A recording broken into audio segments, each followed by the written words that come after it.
చాలాసార్లు కథను అడ్డంగా కూడా మారుస్తాడు. అంటే ఉన్న స్థితి నుండి తీసేసి కింద కూడా పడేస్తాడు. హల్లెలూయా. సో దేవుడి ప్లాన్ కావచ్చు, దేవుడి ప్రణాళిక కావచ్చు, ఈ లోకంలో మనకు ఈ లోకం నుండి ఎక్కడి నుండి అయితే వేటిని అయితే మనం పొందుకుంటున్నామో వాటిని దేవుడు తన మహిమ కొరకు వాడాడు. కానీ మనల్ని సంపూర్ణంగా ఒక విధంగా చెప్పాలంటే దేవుడు నిన్ను హీరోగా చేయడం కంటే ముందు నిన్ను జీరోని చేస్తాడు. ఏం చేస్తాడండి? జీరోని చేస్తాడు. Then he will start his work. ఆ తర్వాత ఆయన తన పనిని ప్రారంభించడం మొదలు పెడతాడు. ఆమేన్, హల్లెలూయా. సో లాస్ట్ కొన్ని వారాల కాంచి మనం నిర్గమకాండంలో ధ్యానిస్తున్నాం. నిర్గమకాండంలో కొన్ని విషయాలు ధ్యానిస్తూ ఎవరి గురించి మనం ధ్యానిస్తున్నాం? ఏ భక్తుని గురించి మనం ధ్యానిస్తున్నాం? గుర్తుంది ఎవరికైనా? మోషే, అంతేనా? ఇంకా యోసేపు అయిపోయింది. యోసేపు అయిపోయి చాలా రోజులు అయిపోయింది. అంటే మీరు యోసేపు చెప్పినప్పుడు వచ్చారు, మళ్ళీ మోషే చెప్తున్నప్పుడు వచ్చారు. రైట్, దేవునికి మహిమ కలుగును గాక. ఆమేన్, హల్లెలూయా. సో మీరు ఒకవేళ ఆన్లైన్లో వినడానికి కూడా అవకాశం దొరకలేదు, మహిమ రాకపోవడం వల్ల మనం ఫోను ఆన్లైన్ రికార్డింగ్ అనేది జరగలేదు. రైట్, ఓకే, మంచిది. సో మనం మోషే విషయమే మనం చాలా రోజులు ధ్యానిస్తున్నాం. లాస్ట్ వీక్ మనం నేర్చుకున్నాం, ఆయన వెళ్ళి తన ప్రజల భారాల్ని చూశాడు అనేది. ఎవరి భారాల్ని? తన ప్రజల భారాలను చూశాడు. మోషే జీవితాన్ని కనుక మనం ఆలోచన చేస్తే, ఆయన లైఫ్ అన్నది మనం క్లియర్గా ఆలోచన చేస్తే, ఆయన జీవితంలోనికి దేవుడు 80 సంవత్సరాల లోపల వచ్చాడు. ఎప్పుడు వచ్చాడండి? అప్పటి వరకు మనం వెళ్ళిపోతాం. మీరుంటారేమో, నేనే వెళ్ళిపోతాను అనుకుంటున్నాను. మరి హల్లెలూయా. లేదు పాస్టర్ గారు, మేము ప్రార్థన చేస్తామని ఒక్కరన్నరే వా పోండి పాస్టర్, తొందరనే పోండి అనేటట్టున్నారు మీరు. హల్లెలూయా. అట్లెందుకు అనుకుంటారు? మేము ప్రార్థన చేస్తాం. మీరు అసలు గ్యాప్ ఇచ్చిల్లా? ఒక మాట అవ్వగానే మేము చెప్పడానికి అవకాశం కూడా ఇవ్వలేదు, మీరే మాట్లాడిల్లు, అన్నీ మీరే అనుకుంటుళ్ళు. మోషేకి నువ్వు దేవుడు దర్శించిన సమయాన్ని కనుక మనం ఆలోచన చేస్తే 80 సంవత్సరాలు. ఎంత అండి? చెప్పండి, అందరు చెప్పండి, ఎన్ని? మోషే జీవితంలో ఒక 3 కీలకమైన ఘట్టాలు ఉన్నాయి. ఆమేన్, హల్లెలూయా. మోషే 120 సంవత్సరాలు బ్రతికాడు. ఎన్ని సంవత్సరాలు? 120 సంవత్సరాలు బ్రతికాడు. అదే మోషే కీర్తన రాస్తూ అధిక బలం ఉన్న ఎడల 80 సంవత్సరాలను రాశాడు. అదే మోషే కీర్తన రాస్తూ. కానీ ఆయన మాత్రం ఎన్ని సంవత్సరాలు బ్రతికాడు? 120 బ్రతికాడు. ఆయనకు అధికం నుంచి అధిక బలం ఉంది ఆయనకు. మరి ఆమేన్, హల్లెలూయా. సో దేవుడు అటువంటి బలాన్ని మీకు కూడా ఇచ్చును గాక. ఆమేన్, హల్లెలూయా. దేవుడు మీ ఆయుష్ను పొడిగించును గాక. Lord increase your days, your life. దేవుడు మీ జీవిత దినములు పరిమాణములు వృద్ధి చేయును గాక. ఆమేన్, హల్లెలూయా. మంచి చెప్తున్నా, నీరసంగానే చెప్తులుగా మీరు. మంచి చెప్తున్నా, నీరసంగా చెప్తుళ్ళు. దేవుడు మన ఆయుష్ను పెంచుతాడా పెంచడా? ఆమేన్, హల్లెలూయా. రుజువు ఏంటిదంటే బైబిల్లో ఒక ఆయనకు పెంచిండు. ఇచ్చుకేకి పెంచిండా? ఎన్ని సంవత్సరాలు? 17 15? 15. ఓకే. సో ప్రభు మన ఆయుష్ను పెంచగలడు. మోషే 120 సంవత్సరాలు బ్రతికాడు. ఈ 120 సంవత్సరాలు కూడా 3 రకాలుగా ఉన్నాయి. 40 40 40. చెప్పండి, ఎన్ని? 40 40 40. మొదటి 40 సంవత్సరాలను ఐగుప్తులో ఉన్నాడు. ఎక్కడ ఉన్నాడు అండి? ఐగుప్తులో ఉన్నాడు. ఒకటో అంటే పుట్టినప్పటి నుండి 40 ఏండ్ల వరకు ఐగుప్తులో ఉన్నాడు. ఆ తర్వాత 40 ఏండ్ల నుండి 80 ఏండ్ల వరకు మిథ్యాన్లో ఉన్నాడు. ఎక్కడున్నాడు? మిథ్యాన్. చెప్పండి, మిథ్యాన్లో ఉన్నాడు. ఆ తర్వాత మిగతా 40 సంవత్సరాలు ఆయన అరణ్యంలో ఉన్నాడు. విల్డర్నెస్, అరణ్యంలో ఉన్నాడా లేదా? అరణ్యంలో ఉన్నాడు. సో మోషే జీవితంలో ఈ 40 మొత్తం 120 సంవత్సరాలు.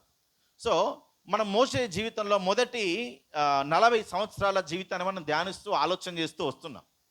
ఆలోచన చేస్తూ వచ్చినప్పుడు ఈ మొదటి 40 సంవత్సరాల జీవితంలో, ఈ మొదటి 40 సంవత్సరాల జీవితంలో మోషే చేసిన కొన్ని పనులు ఏవైతున్నాయో, లేదంటే కొన్ని కార్యాలు ఏవైతున్నాయో మనం ఆలోచన చేస్తే ప్రయత్నం చేద్దాం. లాస్ట్ వీక్ మనం 2వ అధ్యాయంలో కొన్ని వచనాలు, ముఖ్యంగా ఒక్క వచనం దగ్గరనే ఆగి అదే ధ్యానించాము. 13వ వచనం అనుకుంటా కదా, 11వ వచనాన్ని ధ్యానించాం. అయితే ఇప్పుడు కొంచెం ముందుకెళ్ళే ప్రయత్నం అయితే చేద్దాం.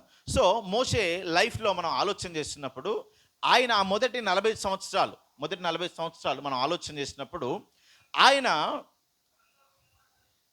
హెబ్రీ కుమారుడిగా పుట్టినప్పటికీ 3 నెలలు వాళ్ళ తల్లి ఆయన జాగ్రత్త పరిచింది. 3 నెలల తర్వాత ఇంకా నా వల్ల జాగ్రత్త పరచడం కష్టం అనుకొని ఎక్కడ వదిలేసింది?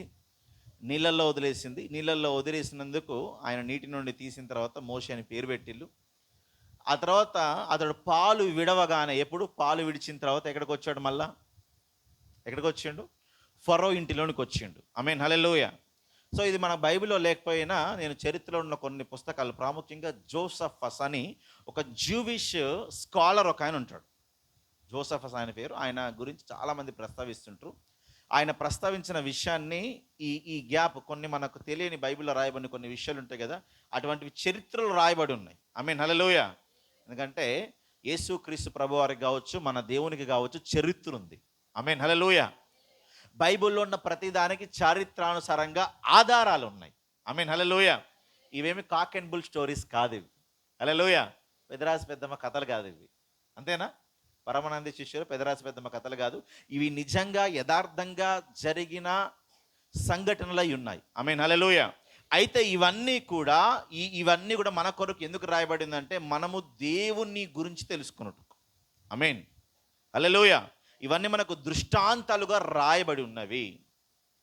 సో మోషే తను ఎప్పుడైతే బాల్యములోనే ఫరో ఇంటిలోనికి చేర్చబడ్డాడు, పాలు విడవగానే ఫరో ఇంటిలోనికి చేర్చబడ్డాడు. ఫరో ఇంటిలోనికి చేర్చబడ్డ తర్వాత మోషే సకల విద్యలు నేర్చుకున్నాడు. ఆమేన్, హల్లెలూయా. అన్ని రకాల ట్రైనింగ్స్ని ఆయన పూర్తి చేశాడంట. మాటలో కావచ్చు, క్రియల్లో కావచ్చు. మనకు అపోస్తల కార్యం 7:22లో కూడా ఏముంటుందంటే కార్యముల యందు అనే మాట కూడా ఉంటుంది. ఆమేన్, హల్లెలూయా. కార్యములు అనే అందు మోషే 40 ఏండ్ల వయసు వచ్చినప్పుడు తన సహోదరులను చూడ్డానికి వెళ్ళాడు. మోషే తన బాల్యం అంటే పాలు విడిచినప్పటి నుండి 20 ఏండ్ల వరకు కూడా ఈ విద్యలు నేర్చుకుంటూ ట్రైనింగ్లో ఉన్నాడు. Is in training. ఈయన ట్రైనింగ్లో ఉన్నాడు. ఒకవైపు ఈయన ట్రైనింగ్లో ఉన్నాడు. మరొక వైపు ఇశ్రాయేలు కావచ్చు, హెబ్రీలు కావచ్చు, వీళ్ళందరూ ఏం చేయబడుతున్నారంటే శ్రమ పెట్టబడుతున్నారు, ఇబ్బందికి గురవుతున్నారు. ఇటువైపు ఈయనేమో ప్యాలెస్లో పెరుగుతున్నాడు, అన్నిటిని నేర్చుకుంటున్నాడు, అన్నిటిని గ్రహిస్తున్నాడు, అన్ని చదువులు చదువుతున్నాడు. 20 ఏండ్ల ప్రాయానికి వచ్చాడు. 20 ఏండ్ల ప్రాయానికి వచ్చిన తర్వాత మోషే మిలిటరీలో జాయిన్ అయ్యాడు. ఏ మిలిటరీ? ఇండియన్ ఆర్మీ కాదు, ఈజిప్ట్ ఆర్మీలో జాయిన్ అయ్యాడు. హల్లెలూయా. మీకు కొన్ని కండిషన్స్, కొన్ని దేశాల్లో కొన్ని కండిషన్స్ ఉంటాయి తెలుసా? ఇప్పుడు అమెరికాలో కొన్ని కండిషన్స్ ఉంటాయి. ఏంటిది అంటే అమెరికాలో ఉన్న ప్రతి పౌరుడు మిలిటరీలో వర్క్ చేయాలి. అట్లీస్ట్ 8 సంవత్సరాలు చేయాలి. 8 సంవత్సరాలు, 4 సంవత్సరాలు ఏమో బోర్డర్లో, లేదంటే వాళ్ళు నియమించిన దగ్గర ఉండాలి. మిగతా 4 సంవత్సరాలు ఇంట్లో ఉండాలి. వాళ్ళు పిలిచినప్పుడు వెళ్ళాలి. ఆ తర్వాత చేయొచ్చు. అయితే అది కూడా మ్యాండేటరీ ఏం కాదు, కానీ యవ్వనస్తులకు వాళ్ళు ఇస్తున్న ఒక పిలుపు అన్నట్టు. సో మన దేశంలో కూడా పంజాబ్ రాష్ట్రంలో మనం చూస్తే చాలామంది ప్రతి ఇంటిలో నుండి ఒక వ్యక్తి ఆర్మీలోకి వెళ్ళిపోతాడు. పంజాబ్లో ప్రతి ఇంటి నుండి ఆర్మీలోకి వెళ్ళిపోతాడు. అలాగే కేరళలో మేము చూస్తే ప్రతి ఇంటిలో ఒక నర్స్ ఉంటుంది కదా. మీరు హాస్పిటల్కు అంటే ఇక్కడ కాదు కానీ బయట దుబాయ్, ఒమాన్, సౌదీ లాంటి వాటి ప్లేసెస్కి వెళ్తే most of the nurse staff Malayalis లేదంటే కేరళ వాళ్ళు ఉంటారు. అంతేనా బ్రదర్? అన్న చెప్పిండు కరెక్ట్ అండి. హల్లెలూయా. ఎందుకంటే ఆయనే హాస్పిటల్ ఫీల్డ్ కాబట్టి ఆయనకు బాగా తెలుసు. సో వాళ్ళే ఉంటారు. ఆమేన్, హల్లెలూయా. ఎక్కడో దూరంగా ఉన్న పంజాబ్ గురించి చెప్తారు, అటుపక్క చివరిలో ఉన్న కేరళ గురించి, మన తెలంగాణ, మన ఆంధ్ర గురించి అంటే మన తెలంగాణ, ఆంధ్రలో కూడా ఉన్నారు. ప్రతి ఇంట్లో ఒక తాగుబోతాడు. హల్లెలూయా. ప్రతి ఇంట్లో ఓ తాగుబోతాడు ఖచ్చితంగా ఉంటాడు. ఉండడా? ఖచ్చితంగా ఉంటాడు. హల్లెలూయా. అది మన తెలంగాణది అనుకుందాం. దేవునికి మహిమ. ఆమేన్, హల్లెలూయా. సో వాళ్ళు ఆ ఆర్మీలో చేరాలి. ఈయన ప్రిన్స్ అయిన రాజకుమారుడైన ఫరో యొక్క ఫరో యొక్క కుమార్తె యొక్క కుమారుడైన దత్తత తీసుకొని పెంచిన ఈయన కూడా వెళ్ళి ఏం చేయాలంటే ఆర్మీలో వర్క్ చేయాలి. దాదాపు 20 ఏళ్ళు వర్క్ చేశాడు. ఆయన ఒక యుద్ధంలో, ఇథియోపియాతో జరిగిన ఒక యుద్ధంలో చాలా భీకరంగా పోరాడి చాలా విజయాన్ని ఇచ్చాడని కూడా చరిత్రలో మనం చూస్తాం. ఆమేన్, హల్లెలూయా. సో ఐగుప్తు సుఖభోగం, ఐగుప్తు ధనం అని ఉంది కదా. ఇప్పుడు ఈయన రాజు కాలేదు, మనకి ఈయన సుఖభోగం ధనంతా ఎక్కడి నుండి వచ్చిందంటే, మనకు ఇప్పుడు కొన్ని పద్మశ్రీ, పద్మ విభూషణ్ అని కొన్ని అవార్డులు ఇస్తారు కదా, అట్లాగే ఈయన యుద్ధంలో భీకరంగా పోరాటం చేసి జయించి వాళ్ళ దేశానికి జయమిచ్చినందుకు ఈయనకు కొన్ని గౌరవాలు ఇచ్చారు. అలాగే కొంత డబ్బును, లేదంటే కొంత ధనాన్ని, కొంత ఆస్తిని ఇచ్చారు. ఆమేన్, హల్లెలూయా. ఎందుకంటే ఈయన పడిన శ్రమ, ప్రయాసం, ఈయన కష్టం, లేదంటే ఈయన టాలెంట్, ఈయన సామర్థ్యం వీటన్నిటికీ వచ్చింది. ఒక విధంగా చెప్పాలంటే ఆయన ఒక పొజిషన్లో ఉన్నాడు. ఇంకా ఆయన ఆర్మీ నుండి బయటకు వచ్చిన తర్వాత ఈయన కోర్టులో, ఇప్పుడైతే కోర్టు అంటాం కదా, అప్పుడైతే రాజా సముఖం అంటాం కదా, దాంట్లో ఈయనకు ఒక మంచి పొజిషన్ కూడా ఇచ్చారంట. ఆమేన్, హల్లెలూయా. సో మనం చూస్తే ఆయన ఈ పొజిషన్లో వీటన్నిటిలో ఉన్నాడు. వీటన్నిటిలో ఉంటుంటే ఆయనకు ఒక రోజు ఏమనిపించిందంటే, నేను హెబ్రీయుణ్ణి అనేది ఆయన గుర్తించిండు. ఆమేన్, హల్లెలూయా. హెబ్రీయుని గుర్తించేది ఎక్కడికి వెళ్ళాడంటే వాళ్ళ భారములు చూడ్డానికి వెళ్ళాడు. ఆమేన్, హల్లెలూయా. సో వారి భారములు చూడడంతోనే అక్కడితోనే ఆగిపోలేదు, కానీ వారి మీద కనికరపడ్డాడు. ఆమేన్, హల్లెలూయా. మనం ఒక వ్యక్తి కష్టాన్ని చూసినప్పుడు, ఒక వ్యక్తి ఇబ్బందిని చూసినప్పుడు, ఒక వ్యక్తి నష్టాన్ని చూసినప్పుడు, లేదంటే ఒక వ్యక్తి పడుతున్న శ్రమను చూసినప్పుడు మనము వారి మీద కనికరపడగలగాలి. ఆమేన్, హల్లెలూయా, హల్లెలూయా. మీరు గమనించండి, అప్పటికి మోషేకి దేవుడు అంటే తెలియదు. దేవునితో ములాఖాత్ అంటాం కదా, ఏమంటాం, ఎన్కౌంటర్ అన్నది జరగలేదు. జరిగిందా? ఎన్కౌంటర్ ఎప్పుడు జరుగుతుంది? 3వ అధ్యాయంలోకి వచ్చినప్పుడు జరుగుతుంది. ఆయన గొర్రెల మందను తీసుకొని కొండ మీద పోయినప్పుడు ఆ కొండ మీద దేవుడు ప్రత్యక్షమవుతాడు. అది అంటే మేబీ ఆయన చదువుకున్న చదువులన్నీ ఏంటి? ఆయన చదువుకున్న చదువులన్నీ కూడా ఈజిప్ట్ దేశానికి చెందిన చదువులు చదువుకున్నాడు. ఆయన ధర్మశాస్త్రం చదివి ఉండొచ్చా? ధర్మశాస్త్రం లేదుగా, ధర్మశాస్త్రమే లేదు. మరి దేవుని గురించి విషయాలు ఎవరు చెప్పుకుంటారు? ఆయనకు చెప్పిన వాళ్ళు ఎవరు లేరు. కానీ ఆయనకు తన ప్రజల్ని చూడాలన్న ఒక ఆశ కలిగింది. ఆమేన్, హల్లెలూయా. సో ఏదైనా సరే ఎక్కడి నుండి ప్రారంభమైతే ఒక చిన్న ఆశ దగ్గర నుండే ప్రారంభమవుతుంది. ఆమేన్, హల్లెలూయా. ఈనాడు ఇశ్రాయేలు ఒక దేశంగా ఏర్పాటు చేయబడ్డానికి మోషే ఖచ్చితంగా ఒక కారణం. ఆమేన్, హల్లెలూయా. వారు అబ్రాహాముని ఎంతగైతే గణపరుస్తారో మోషేని అంతగానే గణపరుస్తారు.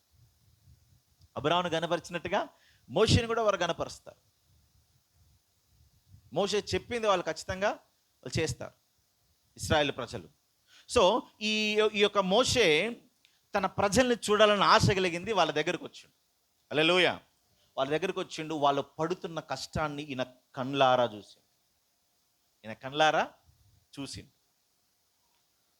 వారి పనుల్లో వెట్టి పనులు చేస్తూ, వాళ్ళని ఇబ్బంది పెడుతూ, వాళ్ళని బానిసలుగా చేసి, వాళ్ళను హింసిస్తుంటే, వాళ్ళను కొడుతుంటే, వాళ్ళని గాయపరుస్తుంటే ఇవన్నీ తన కళ్ళతో చూసి వాళ్ళ మీద కనికరపడ్డాడు. ఆమేన్, హల్లెలూయా. చూడండి, ఏ టైంలోనైనా సరే రీసెంట్గా నేను మీకు ఒక విషయాన్ని ఎక్కడ చెప్పాను నాకు గుర్తులేదు, చెప్పాను. ఒక వ్యక్తి ఒక దేశంలో దొంగతనం చేశాడు.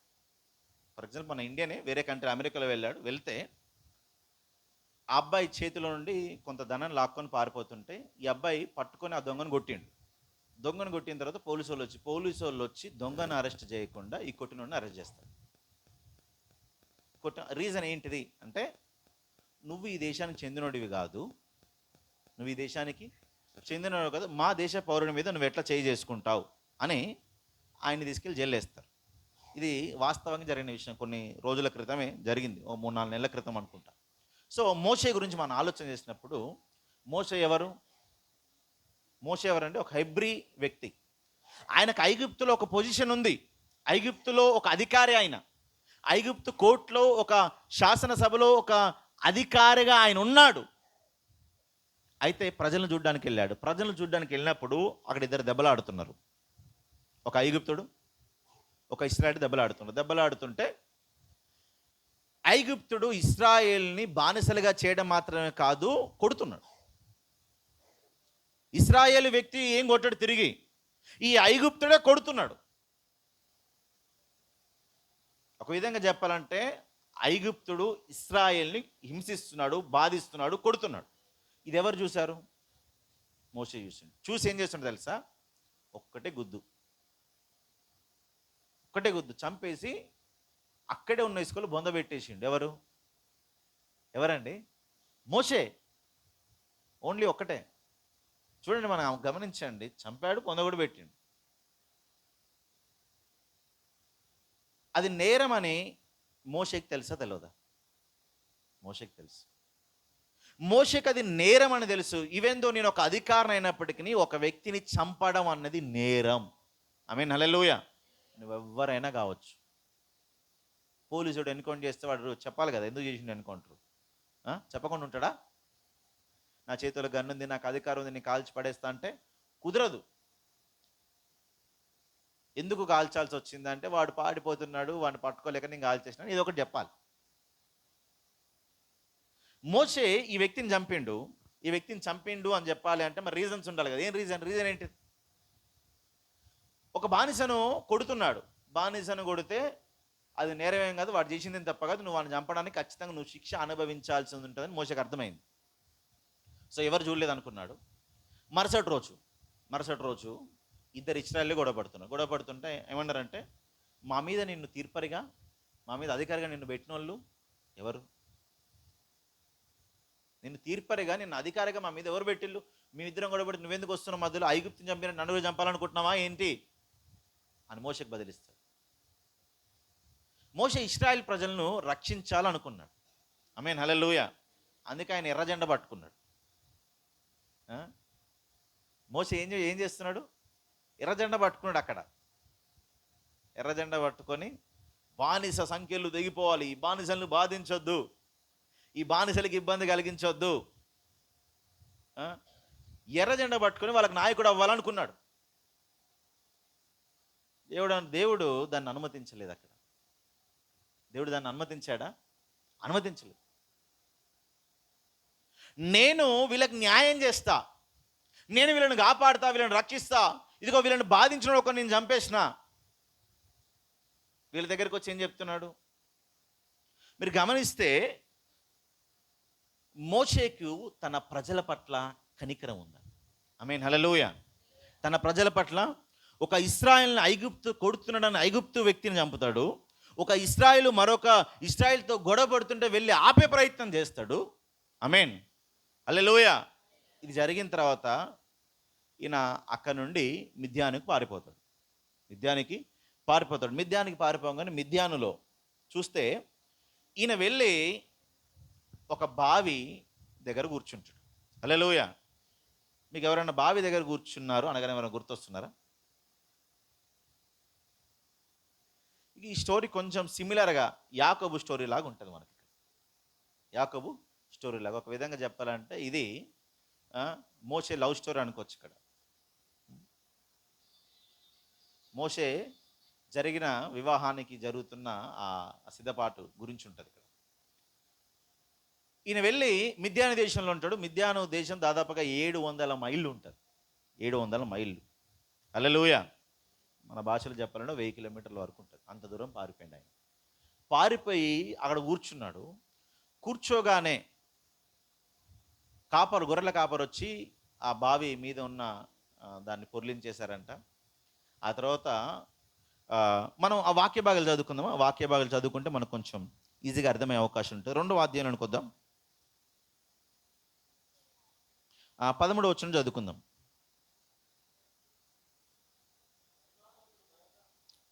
మైక్లో చదవండి. మైక్ ఇవ్వండి.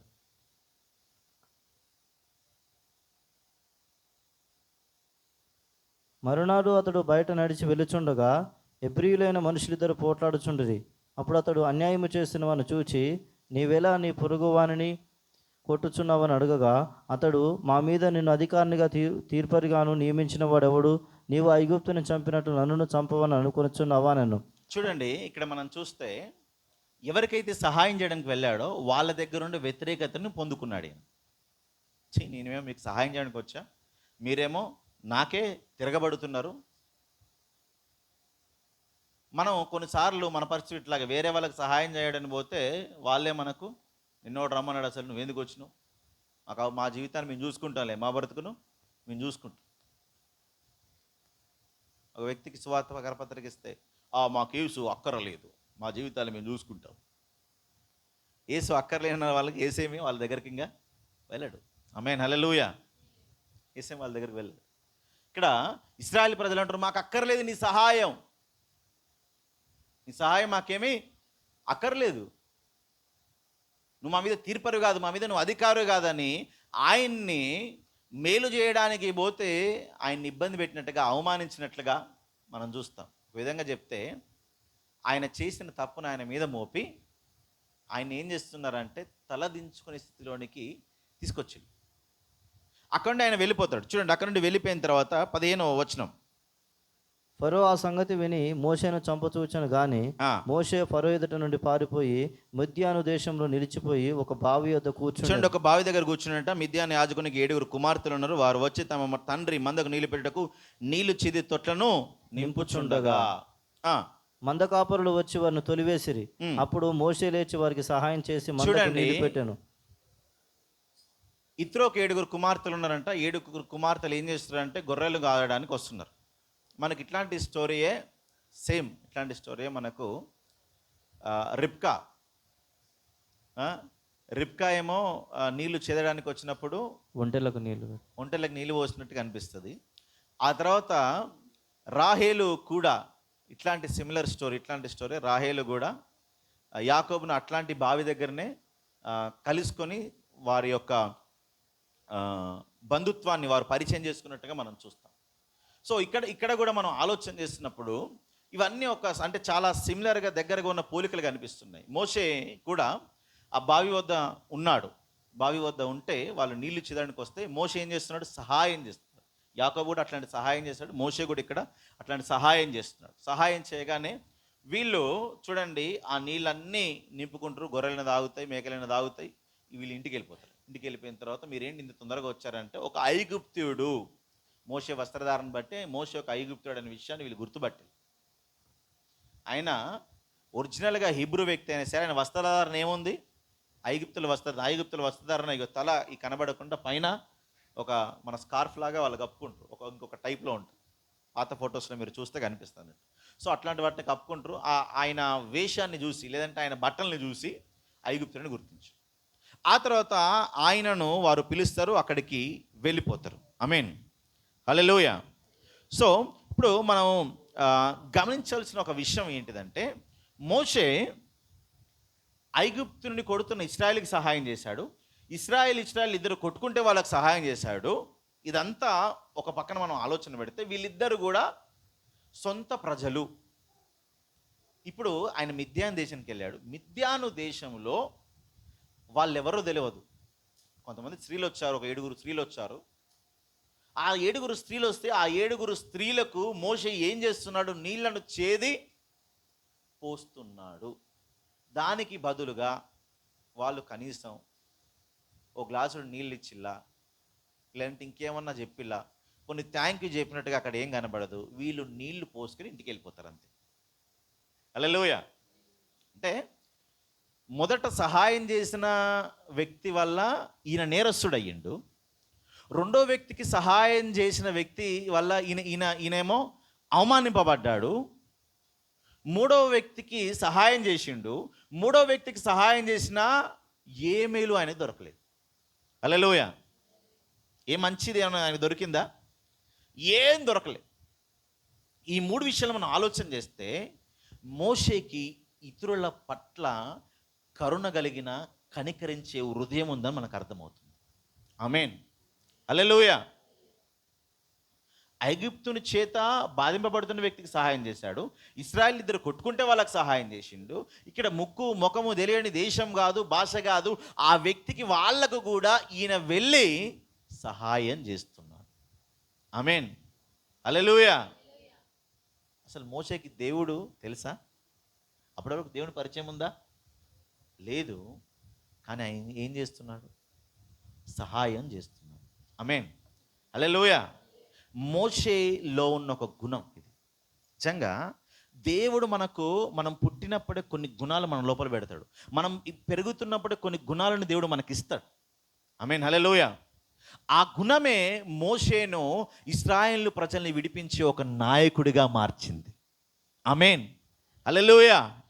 వాళ్ళకు సహాయం చేయాలి, వాళ్ళ మీద కనికరపడాలి, వాళ్ళ మీద జాలి పడాలి, నా వల్ల, నా సామర్థ్యం వల్ల ఏదైతే అది నేను చేయగలుగుతాను అని ముందుకు వచ్చాడు. చూసాడు, ఆ హృదయమే మోషేను ఒక నాయకుడిగా చేసింది. ఆమేన్. హల్లెలూయా. బాధింపబడిన వారి పక్షంలో నిలబడ్డమే మోషేను ఒక విమోచకుడిగా మార్చింది. ఆమేన్. హల్లెలూయా. ఈరోజు ప్రియులారా, మన చుట్టూ బాధింపబడుతున్న వాళ్ళు ఎంతోమంది ఉన్నారు. దేవుడు పెడుతున్నాడు మన ముందుకి, దేవుడు మన ముందుకు పెడుతున్నాడు. 19వ శతాబ్దంలో విస్తారంగా స్వార్థ చేసిన జాన్ వెస్లీ గారు ఏమంటారంటే, నీ ఎదుటికి సహాయము కోరి ఒక వ్యక్తి వచ్చాడంటే, సహాయం కోరి ఒక వ్యక్తి నీ దగ్గరకు వచ్చిండంటే, లేదంటే ఒక వ్యక్తికి అవసరత ఉందని నీకు తెలుస్తుంది అంటే, నిన్నే చేయమని దేవుడు చెప్తున్నాడు. ఆమేన్. హల్లెలూయా. నిన్నే చేయమని దేవుడు, లేకపోతే ఆ వ్యక్తి నీ దగ్గరకు వచ్చేటోడు కాదు, నీ ముందు ఆ విషయం నీకు తెలిసేది కాదు. మనం ఏమనుకుంటామంటే, దేవుడు నాకు కలలో ప్రత్యక్షం అవ్వాలి, కలలో ప్రత్యక్షం అవ్వాలి, లేదంటే దర్శనంలో మాట్లాడిగో నువ్వు వెళ్ళి ఈ వ్యక్తికి సహాయం చేయి అని చెప్పాలి. అప్పుడు కానీ నేను ఏ సహాయము కూడా చేయను, నా చిటికెలు వేలను కూడా అప్పుడు కానీ నేను కదపను అనుకుంటాను. When there is a need, అవసరత ఉందని తెలిసినప్పుడు మోషే రియాక్ట్ అవుతున్నాడు. తన సొంత ప్రజలైనా, వేరే ప్రజలైనా, వేరే దేశం వాళ్ళైనా సరే, ఆయన రియాక్షన్ మనం చూస్తే వాళ్ళకు సహాయం చేయడానికి ముందుకు వస్తున్నాడు. ఆమేన్. హల్లెలూయా. మోషే ఎక్కడ అధికారి, ఎక్కడో అధికారి. కానీ ఇప్పుడు మిద్యాన్ దేశంలోకి వచ్చి ఆయన ఏం చేస్తున్నాడు తెలుసా? నీళ్లు చేది వాళ్ళకు పోస్తున్నాడు. నీళ్లు చేది వాళ్ళకు పోస్తున్నాడు. పోనీ వాళ్ళు ఏమైనా థ్యాంక్ యూ చెప్పిలా?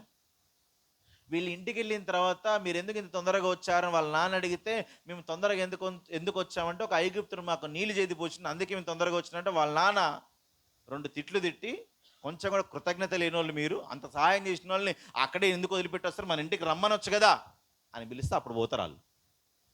హల్లెలూయా. అంటే మోషే 3 కార్యాలు చేసినా ఆయనకు పొందుకున్నది ఏమీ లేదు అసలు. మనం ఏదైనా కార్యం చేసి తిరిగి ఏదైనా పొందుకోవాలనుకుంటాం.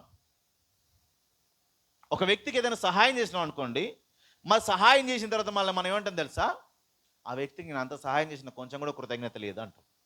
వేరే వాళ్ళకి చెప్తాం మనం, ఆ వ్యక్తికి నేను ఎంతో సహాయం చేసినా కొంచెం కూడా వాళ్ళకు కృతజ్ఞత లేదు. మోషే ఇశ్రాయేలుకి సహాయం చేస్తే ఆయన ఇంకా ఇబ్బంది పెట్టింది. ఆయన పర్సనల్గా ఏమన్నా ప్రాబ్లం ఉంది ఆయనకు? బాగా చదువు ఉంది, బాగా డబ్బులు ఉన్నాయి, మంచి ఉద్యోగం ఉంది, కొద్ది రోజుల్లో రాజు అవుతాడు. మరి ఇవన్నీ క్వాలిటీస్ ఉన్న తర్వాత వీళ్ళని ఎందుకు చూడాలి? అసలు నేను వేరే వాళ్ళ గురించి ఆలోచన చేస్తున్నాను కాబట్టి నాకు ఇన్ని కష్టాలు అసలు అని మోషే అనుకోవాలి. ఏమనుకోవాలి? వాడికి సహాయం చేయడానికి పోయినా, వీళ్ళకి సహాయం చేయబడిన, ఇగో వీళ్ళకి సహాయం చేయడానికి వచ్చిన, మనం ఏమనుకుంటామంటే, ఇక నేను ఎవ్వరికి సహాయం చేయను, నేను సహాయం చేస్తే నాకే ఇబ్బంది, నాకే అవమానం, నాకే నిందొస్తుంది, ఇక నేను సహాయం చేయను. మోషే అట్నే అనుకున్నాడా? హల్లెలూయా. మోషే గుణం అది ఏంటి తెలుసా? అవసరతలో ఉన్న వ్యక్తికి తన సామర్థ్యం కొలది సహాయం చేయడానికి ముందుకొచ్చింది. ఆమేన్. హల్లెలూయా. హల్లెలూయా. అర్థమవుతున్నారు? దేవుని స్తోత్రం చెప్దామా?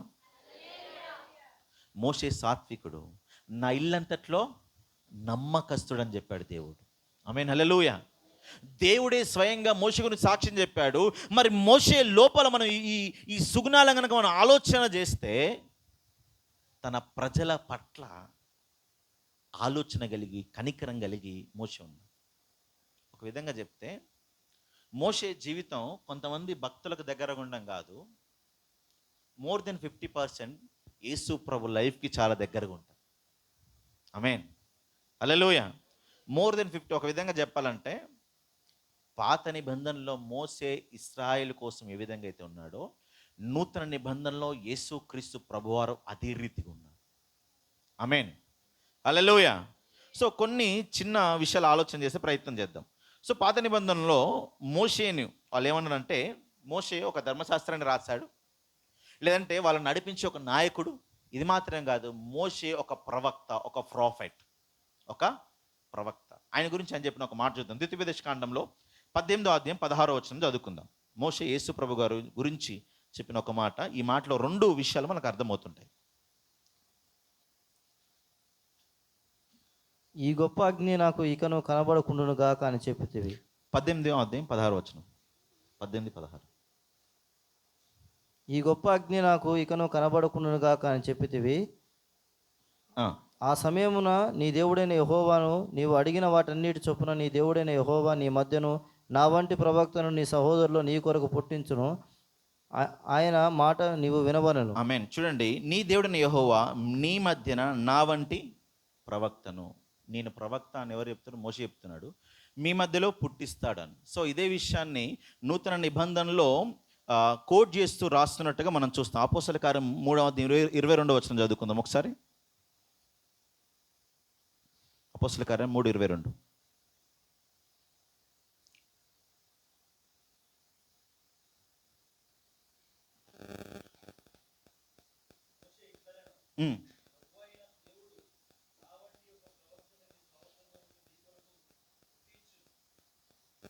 ఇప్పుడు ఈ విషయం ఎవరి గురించి చెప్తున్నట్టు? యేసుప్రభు గురించి చెప్తుంది.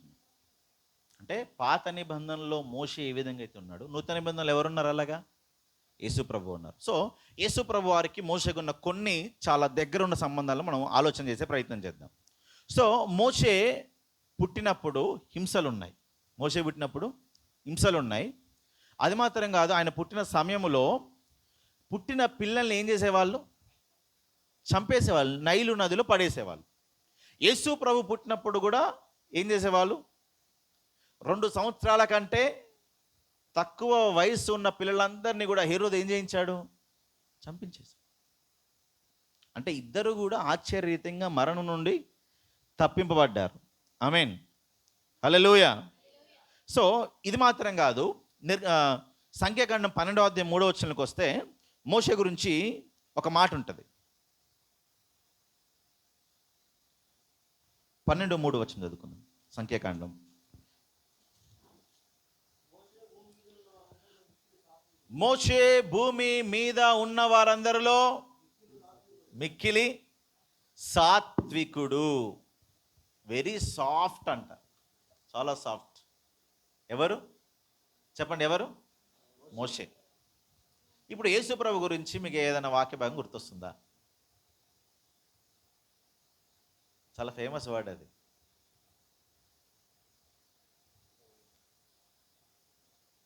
మత్తయి సువార్త 11వ అధ్యాయం 28వ వచనం. ప్రయాసపడి భారం మోసుకుంటున్న సమస్త జనులారా, నేను సాత్వికుడను, దీన మనస్సు గలవాడను. మోషే సాత్వికుడు, యేసు ప్రభు వారు సాత్వికుడే కాదా? క్రూరుడా? సాత్వికుడే కాదా? ఆయన ఎంత సాత్వికుడు అంటే మనల్ని భరిస్తున్నాడు. అంటే యేసుప్రభు పుట్టిన టైంలో హింసలు ఉన్నాయి, మోషే పుట్టిన టైంలో హింసలు ఉన్నాయి. మోషే సాత్వికుడు, యేసుప్రభు వారు కూడా సాత్వికుడు. తర్వాత ఇంకొక మాట కూడా చూస్తే నిర్గమకాండంలోనికి మనం వస్తే 32వ అధ్యాయం 11 నుండి 14 వచనాల వరకు మోషే తన ప్రజల భారాలను చూసినట్టుగా, లేదంటే వాళ్ళను ప్రేమించినట్టుగా, వాళ్ళ కోసం సమస్తాన్ని విడిచిపెట్టినట్టుగా, వాళ్ళ కొరకు విజ్ఞాపన చేసినట్టుగా మనం చూస్తాం. నిర్గమ 32:11 నుండి చదువుకుందాం. 32:11 నుండి.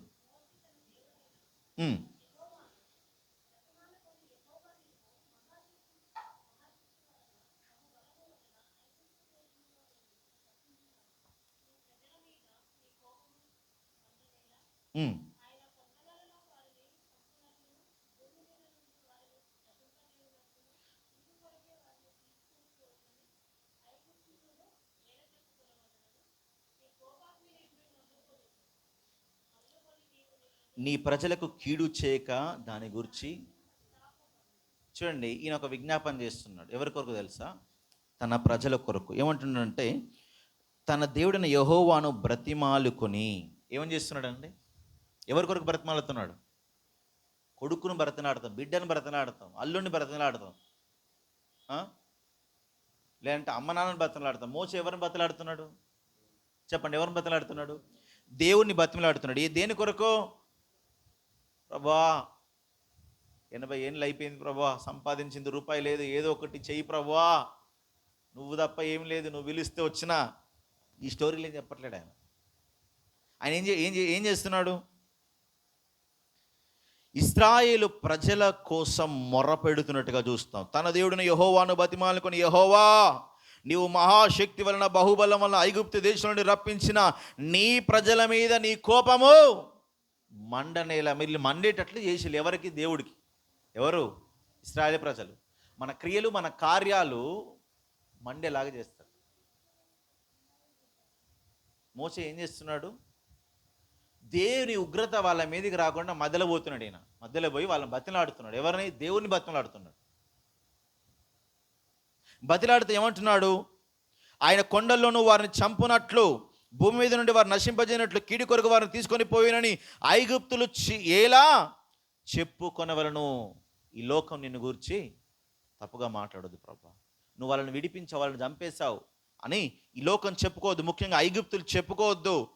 నీ కోపాగ్ని నుండి మల్లుకొని నీవు నీ ప్రజలకు ఈ కీడు చేయక దాని గురించి సంతాపపడమంటే రిగ్రెట్ అవ్వంటున్నాడు దేవుణ్ణి. నువ్వు వాళ్ళని చంపేద్దాం అనుకున్నావు, కానీ నువ్వు ఆ ఆలోచన మానుకో ప్రభు అని చెప్పి మోషే దేవుణ్ణి బతిమలాడుతున్నాడు. హల్లెలూయా. దేవుడు చేయదలిచిన ఆలోచనను ఆయన చేసే సామర్థ్యం దేవుడికి ఉందా లేదా? హల్లెలూయా. అయితే ఇక్కడ మనం చూస్తే మోషే ఒక సాధారణమైన వ్యక్తి, కానీ దేవునితో నడిచిన వ్యక్తి. ఆ మోషే ప్రేయర్ చేసినప్పుడు, లేదంటే మోషే బతిమలాడినప్పుడు దేవుడు నిజంగా ఒక అద్భుతం చేస్తాడు అక్కడ. ఆమేన్. హల్లెలూయా. ఆ మాటలు చాలా శ్రద్ధగా వినండి. 13వ వచనంలో, నీ సేవకులైన అబ్రహామును, ఇస్సాకును, ఇశ్రాయేలు జ్ఞాపకం చేసుకో, నీవు వారితో ఆకాశ నక్షత్రం వలె నీ సంతానం అభివృద్ధి చేసి నేను చెప్పిన ఈ సమస్త భూమిని మీ సంతానంకి ఇచ్చిందని వారు నిరంతరం దానికి హక్కుదారులు వారితో నీతోడనే ప్రమాణం చేస్తేవని చెప్పితివను. ఇలా ప్రార్థన చేశాడు. దేవుని రియాక్షన్, దేవుని యొక్క ప్రతిస్పందన ఏంటి తెలుసా? అంతటా, అంటే ఎప్పుడు? After his prayer. ఈయన బతిమిలాడిన తర్వాత, మోషే దేవుణ్ణి బతిమిలాడిన తర్వాత చంపేద్దాం అనుకున్నాడు, అందరిని నశింపజేద్దాం అనుకున్నాడు. వీళ్ళందరిని చంపేసి నీలో నుండి ఇంకొక జనాన్ని పుట్టిస్తా అంటాడు. మోషే ఇంకొంచెం ముందుకు వచ్చామంటే తెలుసా, కావాలంటే నీ జీవ గ్రంథంలో రాసుకున్న బుక్కులకి వెళ్ళి నా పేరు తీసేయి, కానీ వీళ్ళని మాత్రం నువ్వేం చేయకంటాడు. వీళ్ళని మాత్రం అంటే ఎంత ఈయన పరలోకము నాకు దూరమైన పర్వాలేదు, కానీ ఈ ప్రజలు దూరం అవ్వద్దు. దేవుడు ప్రజల్ని ప్రేమిస్తున్నాడు. ఆ ప్రజల్ని ప్రేమించే వ్యక్తుల్ని దేవుడు ఇంకెక్కువ ప్రేమిస్తాడు. ఆమేన్. హల్లెలూయా. దేవుడు తాను సృజించిన ప్రతి వ్యక్తిని ప్రేమిస్తున్నాడు. ఆ వ్యక్తులను ప్రేమించే వ్యక్తులను ప్రభు ఇంకెక్కువ ప్రేమిస్తున్నాడు. మోషే ఈ ప్రార్థన చేసిన తర్వాత దేవుని రియాక్షన్ ఏంటిదంటే, అంతటా యెహోవా తన ప్రజలకు చేసేదనని చెప్పిన కీడును గుర్చి దేవుడు బాధపడ్డాడు. సంతాపం అంటే దేవుడు బాధపడి, మోషే నువ్వు చెప్పినట్టు చేస్తా అన్నాడు. మనం ప్రార్థన చేస్తే దేవుడు చేస్తాడా? నేను వీడిని చంపేద్దాం అనుకుంటున్నా, వీడిని నరకాన్ని పంపిద్దాం అనుకుంటున్నా, వీడు చేసిన క్రియలను బట్టి, వీడు చేసిన కార్యాలను బట్టి, వీడు చేసిన వ్యభిచారం బట్టి, వీడు చేసిన తాగుబోతును బట్టి, వీడు చేసిన మర్డర్లు బట్టి వీడిని నరకాన్ని పంపించేద్దాం అనుకుంటున్నా అన్నాడు ప్రభు. మనం మధ్యలో దూరి బతిలాడి, ప్రభువా అన్నట్లా చేయొద్దు ప్రభు అని మనం బతిలాడితే దేవుడు ఆ వ్యక్తిని మారుస్తాడా, మార్చడా, ఆ వ్యక్తికి అవకాశాలు ఇస్తాడా, ఇయ్యడా? ఇస్తాడా, ఇయ్యడండి? మనం బతిలాడం మనకి ఇష్టం ఉండదు కదా. అందరి కాళ్ళు పట్టుకుంటాం, అందరి గడ్డాలు పట్టుకుంటాం. దేవుని దగ్గర దేవుని దగ్గర మోకరించడానికి మాత్రం నో వే, మన వల్ల కాదంటాం.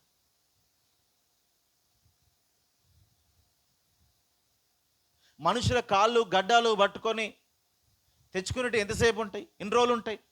నువ్వు అంత కాళ్ళు గడ్డలు పట్టుకొని బతిలాన్న వాళ్ళు చేసేదే ఉంటుంది. మోషే తన జీవితాన్ని మన ఎదుట పెడుతున్నాడు.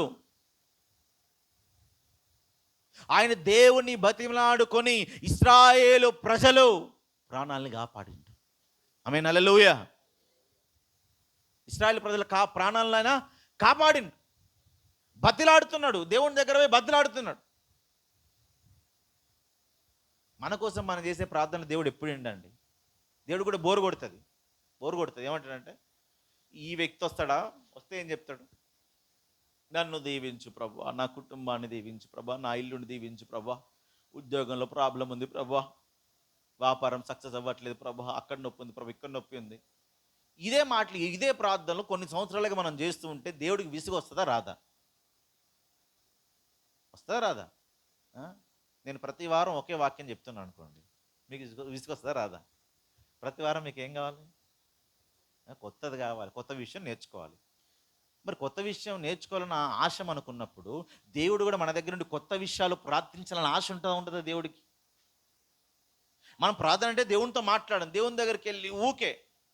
ఎట్లుంటుందంటే, ఒక భర్త ఆఫీస్ నుండి ఇంటికి రాగానే భార్య వెళ్ళి, ఇగో ఎదురింటాం అది కొనుక్కుంది, పక్కింటాం ఇది కొనుక్కుంది, అమెజాన్లో ఫెస్టివల్ ఆఫర్స్, నాకు టీవీ కొంటావా లేదా, నా ఫోన్ పగిలిపోయింది ఫోన్ కొంటావా లేదా, ఫ్రిడ్జ్ పాడైపోయింది ఫ్రిడ్జ్ కొంటావా లేదా, వాళ్ళు కొన్నారు వీళ్ళు కొన్నారు, ఇలా చెప్తున్నారు అనుకోండి, వినడానికి ఇష్టం ఉంటుందా? ఇంకొంచెం గంట సేపు లేట్గా ఇంటికి వద్ద బాగుండు అనుకుంటాడు.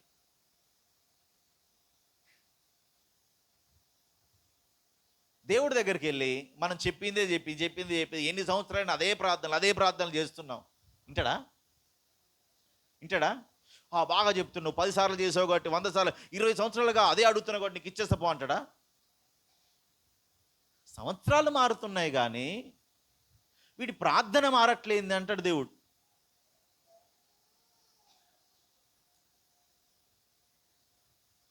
ఎన్ని రోజులైందండి దేవుని బతిలాడి, ఆయన పాదాలు పట్టుకొని ఈడ్చి ఆయన బతిలాడి ఎన్ని రోజులైంది? మోషే బతిలాడుతున్నాడు. తన కోసమా? నాకు 2 కొడుకులు ఉన్నారు ప్రభా, నువ్వు సేవ అంటూ నీ సేవకు వచ్చిన వాళ్ళ సంగతి ఏందో తెలియదు, వాళ్ళు రేపొద్దున నిలబడి నానా ఏం సంపాదించి నువ్వు నాకు అంటారు ప్రభా, ఏదో ఒకటి చేయి ప్రభా. లేదు, ఆయన హృదయం ఎప్పుడు కూడా ప్రజల మీద. ఆమేన్, హల్లెలూయా. ఒకప్పుడు ప్రజలకేమో తన శక్తి చేత సహాయం చేయాలనుకున్నాడు. దేవుణ్ణి కలుసుకున్న తర్వాత దేవుని దగ్గర నుండి సహాయం రావాలని చెప్పి దేవుని దగ్గర మొరపెట్టడం మొదలుపెట్టిండు. ఆమేన్. ఒకవేళ నీకు ప్రజలకు సహాయం చేయని ఉండొచ్చు, నువ్వు మహిళా మండలంలో చేసి ఉండొచ్చు, లేదంటే అన్నల్లో తిరిగి ఉండొచ్చు, నక్సలేట్గా పనిచేసి ఉండొచ్చు, లేదంటే ఉద్యమంలో నువ్వు పాల్గొని ఉండొచ్చు, ధర్నాలు చేసి ఉండొచ్చు. అయితే అదొకప్పుడు. దేవుని దగ్గర మనం వచ్చిన తర్వాత మన ధర్నాలు, మన ఉద్యమాలు, మన ప్రార్థనలు అన్నీ ఎక్కడ ఉండాలి తెలుసా? మోకాళ్ళ మీదనే ఉండాలి. ఆమేన్, హల్లెలూయా. మోషే దేవుని కలుసుకున్న తర్వాత ఎవరినన్నా చంపిండా? పోనీ ఎవరన్నా కొట్టిండా?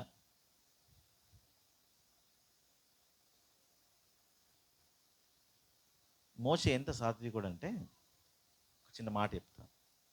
వాళ్ళ అక్క అన్న ఇద్దరు మోషే మీద వచ్చి, ఆయన రెండో వివాహం చేసుకుంటాడు. రెండో వివాహం చేసుకున్న తర్వాత ఆమె అన్నురాలని చెప్పేసి మోషే మీద వచ్చి సనగడం మొదలు పెడతారు.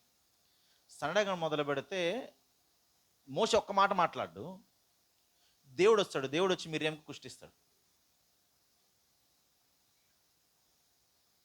మనం దేవుని పక్షంగా ఉండి దేవుని చిత్తంలో ఉన్నప్పుడు మన సమస్యల గురించి మనం పెద్దగా మాట్లాడాల్సిన అవసరం లేదు.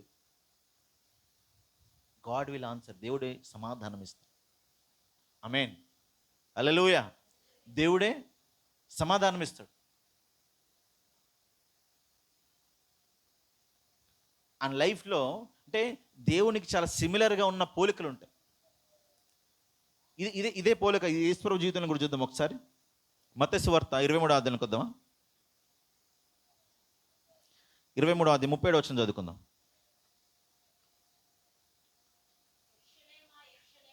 ఉమ్, ఉమ్.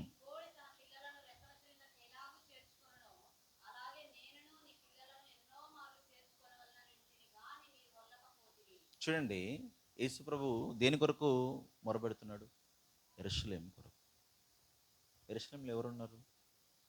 దేవుని ప్రజలు ఉన్నారు. దేవుని ప్రజల కొరకు ఇక్కడ ఎవరు మొరపెడుతున్నారు?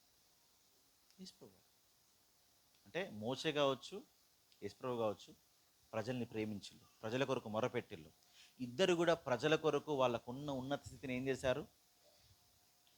మోషేనేమో ఐగుప్తు సుఖభోగాన్ని, ధనాన్ని, అధికారాన్ని మోషొదులుకున్నాడు. యేసు ప్రభువేమో పరలోకపు వైభవాన్ని, పరలోక సంబంధించిన అధికారాన్ని, సమస్తాన్ని వదులుకున్నాడు. వదులుకొని వచ్చి ఇద్దరు భూమి మీద సేవ చేసినట్టుగా మనం చూస్తాం. ఆమేన్, హల్లెలూయా. ఇంకొక అంటే లక్షణాలు కదా, కొన్ని డిఫరెన్సెస్ కూడా ఉన్నాయి, కొన్ని వ్యత్యాసాలు కూడా ఉన్నాయి. అయితే ఒకటి ఏంటిది అంటే, మోషే అద్భుతాలు చేశాడు, యేసుప్రభు వారు కూడా అద్భుతాలు చేశారు, అవునా కదా? మోషేనేమో బానిసత్వం నుండి విడిపించాడు, యేసుప్రభు వారేమో పాపం నుండి విడిపించారు. ఆమేన్, హల్లెలూయా. మోషే గొర్రెపిల్లను బలిగా ఇచ్చాడు, యేసుప్రభు వారే తానే వధింపబడిన గొర్రెపిల్లగా తానే బలి అయ్యాడు. మోషే ద్వారా ధర్మశాస్త్రం వచ్చింది, యేసుక్రీస్తు ద్వారా కృపను మనం పొందుకున్నాం. ఆమేన్, హల్లెలూయా. సో మోషే విషయాలు కనుక మనం ఆలోచన చేస్తున్నప్పుడు, మోషే విషయాలు మనం ఆలోచిస్తున్నాం చాలా సిమిలర్గా.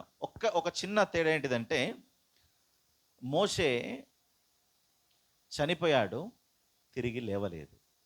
హల్లెలూయా. యేసు ప్రభు చనిపోయాడు, తిరిగి లేచాడు. మోషే తన మొదటి 40 సంవత్సరాల జీవితాన్ని మనం ఆలోచన చేస్తే, దేవుని ప్రజలను రక్షించాలి, కాపాడాలి, వాళ్ళ కొరకు ఏదో చేయాలన్న తపన, ఆలోచన అతని హృదయంలో ముందు నుండి ఉంది. ఆమేన్, హల్లెలూయా. ఆ తపన, ఆలోచన అతని హృదయంలో ఉంది. ప్రభువు కూడా మనల్ని రక్షించాడు అంటే మన హృదయంలో ఉన్న ఒక ఆలోచన ఏదో చూశాడు ప్రభు. ఆమేన్, హల్లెలూయా. మోషేకు దేవుడు ప్రత్యక్షమైండు. మోషే వెళ్ళి వెతకలేదు దేవుడు.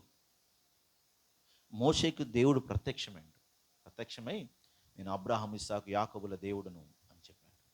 నేను ఉన్నవాడను, నేను అనువాడను అన్నాడు. అబ్రహాముతో అంత ప్రత్యక్షత లేదు, ఇస్సాకు అంత ప్రత్యక్షత, యాకోబుకు అంత ప్రత్యక్షత లేదు. మోషేకి అంత ప్రత్యక్షత ఎక్కడి నుండి వచ్చిందని మనం ఆలోచన చేస్తే, మోషే సుఖభోగముల కన్నా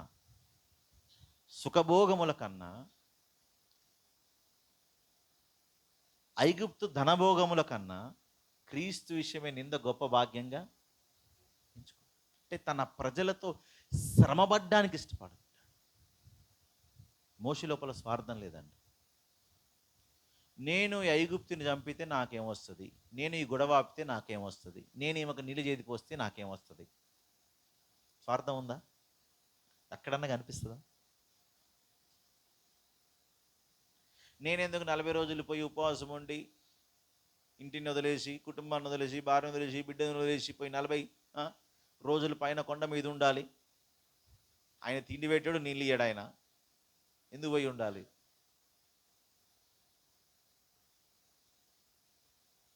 అంటే దేవుని ప్రజల కోసం వీటన్నిటిని భరించడానికి ముందుకొచ్చింది. మోషే మొదటి 40 సంవత్సరాలు చాలా ఇబ్బందికరంగా ఉంది. ఒక విధంగా చెప్పాలంటే మనం పాడబడ కథ మొత్తం మార్చగలడని. మోషే కథ అంతా అడ్డం తిరిగింది. పొజిషన్ పోయినాయి, టాలెంట్స్ పోయినాయి, అన్ని పోయినాయి. దేవుడి దగ్గరికి వచ్చేసరికి దేవుడు ప్రత్యక్షమై నువ్వు వెళ్ళి మాట్లాడాడు, నాకు నోటి ప్రావీణ్యత గల వ్యక్తి ఎట్లయిపోయాడు? ఈ లోకంలో సామర్థ్యతలు కాదు, ప్రభుకు కావలసింది మనం ఆయన మాటకు లోబడే గుణం కావాలి. ఆమేన్, హల్లెలూయా. ప్రభుకు టాలెంట్లు ఏమొద్దు, టాలెంట్లు ఆయన ఇస్తాడు, వరాలు ఆయన ఇస్తాడు. తన ప్రజల కొరకు ఆలోచన చేసే వ్యక్తులను దేవుడు వెతుకుతున్నాడు. ఆమేన్, హల్లెలూయా. ఈరోజు దేవుడు మోషే జీవితాన్ని మన ముందు ఉంచుతున్నాం. మేబీ మనం వేరే వాళ్ళకి సహాయం చేయాలనుకున్నాం, ఆ సహాయం కాస్త ఇంకా నిరాశలకు మనల్ని నెట్టేసి ఉండొచ్చు. ఈరోజు చాలామంది వ్యక్తులు వేరే వాళ్ళ అవసరతలో ఉన్నారంటే మన దగ్గర డబ్బులు లేకపోయినా వాళ్ళనో వీళ్ళనో అడిగి మనం డబ్బులు ఇప్పించిన పరిస్థితులు ఉన్నాయి. ఈరోజు వాళ్ళు మన ఫోన్లు ఎత్తరు, మనం కనబడితే మాట్లాడరు, మనల్ని పలకరించరు, ఇస్తాంలో ఏడిపోతాం అంటాం. తెచ్చిన వాళ్ళకు చెప్పలేక వీళ్ళు ఇవ్వలేక ఇబ్బంది పడుతున్న పరిస్థితులు మన జీవితంలో ఉండొచ్చు. మోసేలాగా వాళ్ళకి సహాయం చేద్దాం పోదాం అనుకుంటే ఏమొచ్చింది? ఏమన్నా వచ్చిందా? చంపిందే వాళ్ళ కోసం. ఏమన్నాడు? ఐగుప్తు చంపిన నన్ను కూడా నీకు సహాయం చేయడానికి వస్తే నేను చంపేస్తా అంటే ఎట్లుంటుందండి? ఎమోషనల్గా ఒక విధంగా చెప్పాలంటే ఆయన ఆలోచన కోరిక దాన్ని వాళ్ళు ఒక విధంగా చెప్పాలంటే గుచ్చారు.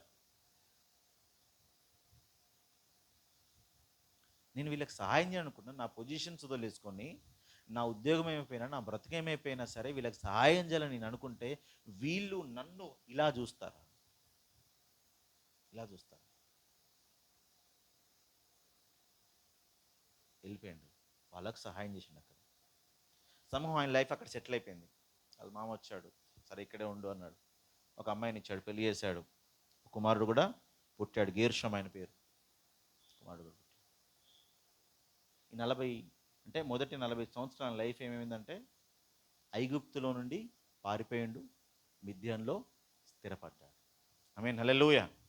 బాల్యమంతా ఫరో ఇంట్లో గడిచింది, యవన కాలం అంతా యుద్ధంలో గడిచింది.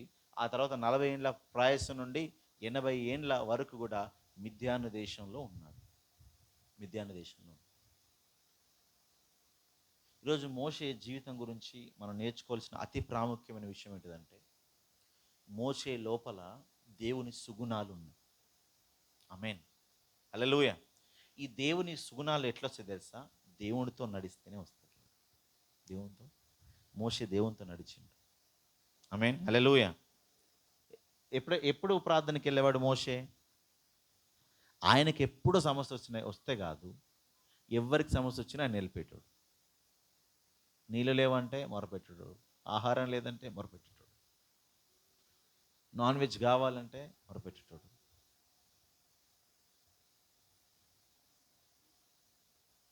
మోషే ప్రభుతో మొరపెట్టి ప్రార్థన చేసి దేవునితో గడిపి దేవుని సుగుణాలనే మోషే లోపల వచ్చాయి.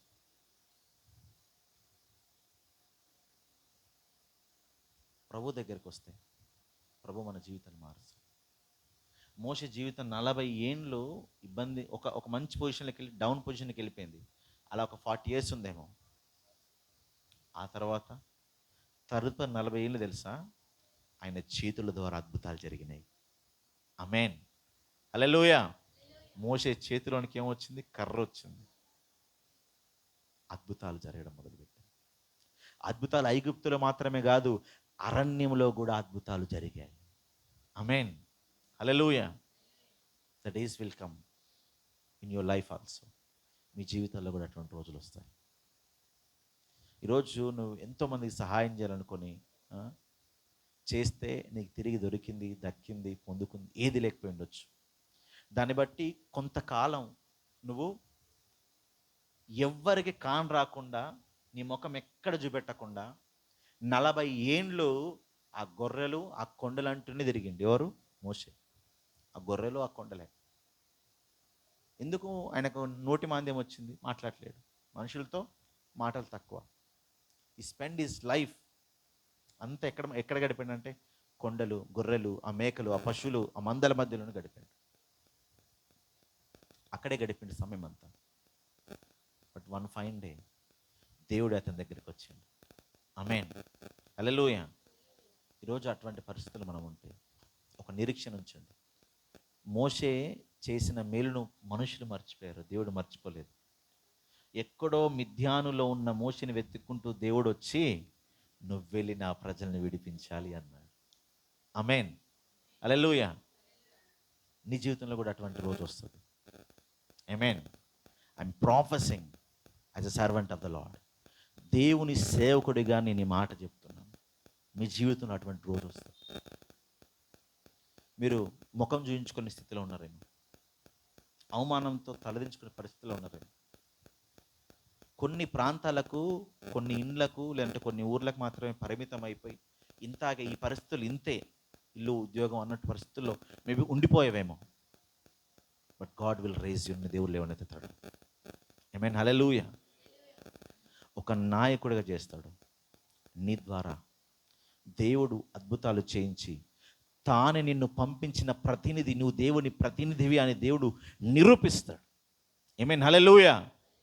నువ్వు చేస్తున్న కార్యములు దేవుడు నీకు తోడుగా ఉంటే కానీ ఎవరు చేయలేరని నికోదేముతో ఏ విధంగా అయితే యేసుప్రభుతో చెప్పారో, ఒకరోజు నిన్ను అవమానించిన వాళ్ళు, నిందించిన వాళ్ళు, బాధించిన వాళ్ళు, నేను ఇబ్బంది పెట్టిన వాళ్ళు, నీ పరిస్థితులు చూసి నవ్విన వాళ్ళు నీ సహాయం కోరి నీ యొద్దకు వచ్చి నీ చెంత నిలబడి వారికి నాయకుడిగా వారు నడిపించే ఒక వ్యక్తిగా నీవు దేవుని వలన ఈ కార్యం చేయగలిగావని చెప్పి నిన్ను బట్టి దేవుని మహిమపరిచే ఒక రోజు వస్తుంది. Amen, hallelujah. It will happen in the Moses life. మోషే జీవితంలో అది జరిగింది. ఆమేన్, హల్లెలూయా.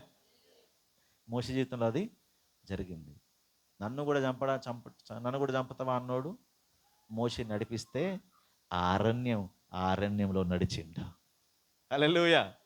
ఆ అరణ్యంలో నడిచిండు. మోషే కర్ర చాపితే ఆ యొక్క ఎర్ర సముద్రం కూడా నడిచిండు. మోషే కర్ర ఎత్తితే ఆకాశం నుండి వస్తున్న ఆ యొక్క తెగుళ్ళన్నిటినీ కళ్ళారా చూసి ద డే విల్ కమ్. దేవునికి నమ్మకంగా ఉందా? మోషే వల్ల నమ్మకంగా ఉందా? మోషే వల్ల సాత్వికంగా ఉందా? మోషే వల్ల ఇతరులకు సహాయం చేయడానికి సిద్ధంగా ఉందా? దాన్ని బట్టి నువ్వు ఇబ్బంది పడుతున్నా, నష్టపడుతున్నా, నీ లైఫ్ రూన్ చేసుకొని వస్తున్నా సరే, డోంట్ వరీ, నథింగ్. ఇబ్బంది పడాల్సిందేం లేదు. దేవుడు నమ్మదగిన వాడై ఉన్నాడు. ఆమేన్, హల్లెలూయా. ఆయన ఖచ్చితముగా ఒకరోజు మోషేను హెచ్చించినట్టుగా మోషే పక్షంలో నిలబడి యుద్ధం చేసినట్టుగా మీ పక్షంలో కూడా దేవుడు నిలబడి యుద్ధం చేస్తాడు. ఆమేన్, హల్లెలూయా. దేవుడి యొక్క మాటలు మన వెనికిల్లో ఆశీర్వదించును గాక. ఆమేన్. తలలో ఉంచుకుందాం, ప్రార్థన చేసుకుందాం. మన మధ్యలో ఉన్న మదన్న గారు ప్రార్థన